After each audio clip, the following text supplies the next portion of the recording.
The superheated housing market is finally cooling down. Guys, the tides are finally changing, but don't get your hopes up just so fast.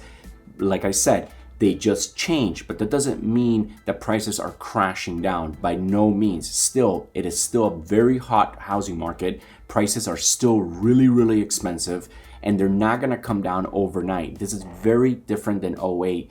There is so many different things at play. One of the biggest things that is happening basically is inflation, and inflation is keeping all the prices up, like I've been saying in some videos.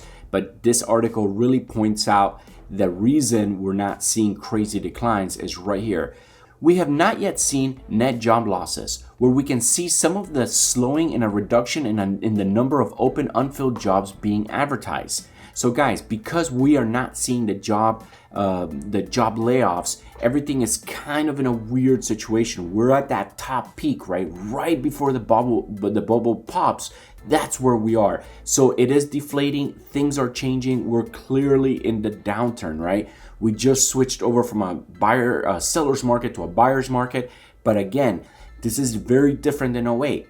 The biggest difference, like I said earlier, is inflation, right? What is happening with inflation is that, employers, when they wanted to bring in new employees to work in their factories and in their jobs or whatever, the workers didn't want to come back for those low wages that they were getting paid back in 2019. Remember when coronavirus happened and a lot of companies, sort of laid people off, temporarily and whatnot. Well, those people came home, right? Were sitting around their house doing nothing basically, and staying, quarantined. And then the government started handing out massive amounts of money to everybody. And for the first time, people were like, you know what?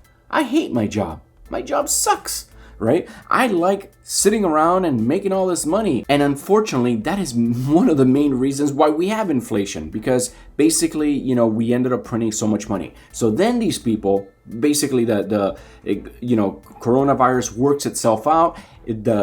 The country's starting to reopen, and all these companies are like, okay, guys, time to come back to work. And guess what? They didn't want to come back to work. The employees were like, no, that job sucks. You pay me way too little. I'd rather sit home and collect unemployment. And what ended up happening is those companies, risking that they were going to have a huge labor shortage, they started raising the salaries, and they went up quite a bit, guys. In some sectors, they went up a lot. But here's the problem, that regardless of how much those new salary increases were, it's not enough to support the high prices in the housing market. And that's the biggest problem. Right now, the housing market basically ballooned to such crazy high levels.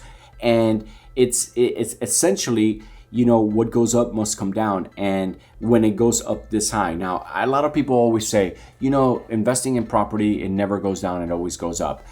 There is some truth to that. Okay, there is some truth to that. But in the process, when banks give too much money too easily to the community, then you see prices in houses balloon like crazy, right? And because that's not like normal economics. And when that happens, unfortunately, it creates a bubble.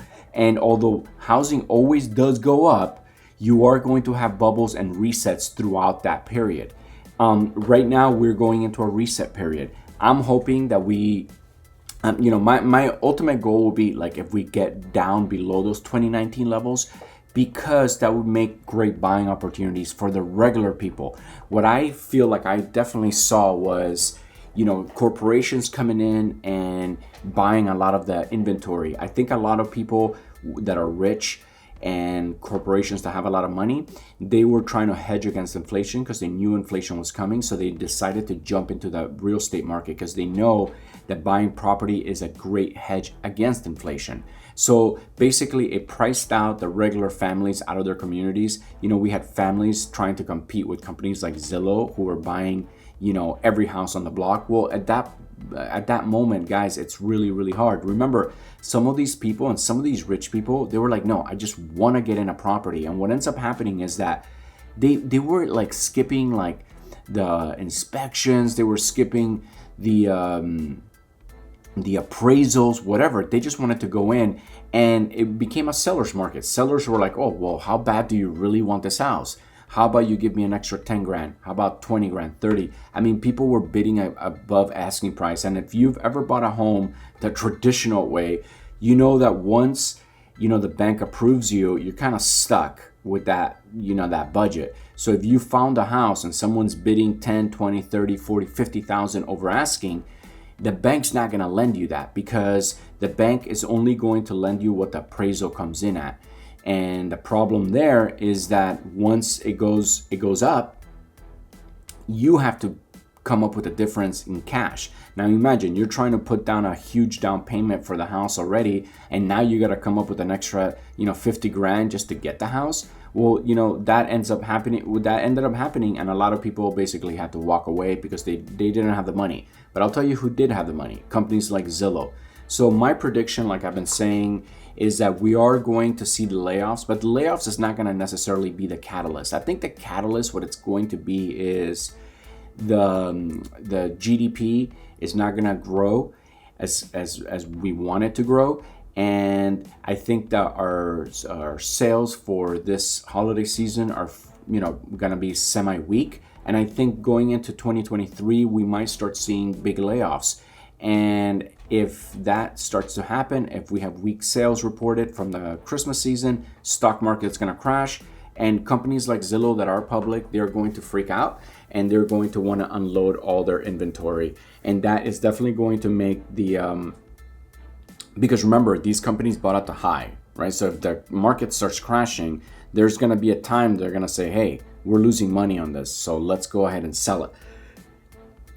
Another thing that, to throw even an extra monkey wrench into the situation is the idea of we have an incredibly hot rental market right now, which, if you own a property, this is like the honeymoon period for anybody who bought and is renting their house. Like anybody that bought in the last year or two, they're honeymooning. They're saying, hey, we bought this property, now we have it rented. This is great. And we're charging, an arm and a leg for rent, which is kind of, easing the fact that they just overpaid for the house. But regardless, so what ends up happening is at one point, right, it can't sustain itself. So this, like I said, this is the honeymoon period, but I do believe rent prices are going to come crashing down, because with high rent, it really does screw the poorest of the poor, right? The people that are trying to save up for a house, now it's going to be so much harder for them to save when they're throwing an extra $1,000 to their rent, right? Imagine $1,000 or $500 to $1,000. You multiply that times 12, for 12 months, that's $12,000. That's $12,000 that you could put, towards a down payment on a house. You save for 2 years, that's $24,000. So that's what we're talking about, guys. So with rent being as high as it is, people are not saving that extra money. So we need things to come down, and we need sort of a reset. And I do believe we have now entered the reset territory. Now I'm gonna go ahead and finish this video. I wanna just say real quick, for all of you guys who have been commenting on my videos, liking my videos, and supporting my channel, thank you guys so much. It really does mean a lot to me. If this is the first time watching my videos and you like what I have to say, please don't forget to smash that subscribe button right here and go ahead and like and leave a comment. Again, thank you guys so much for watching. I love you guys, and I'll see you on the next video.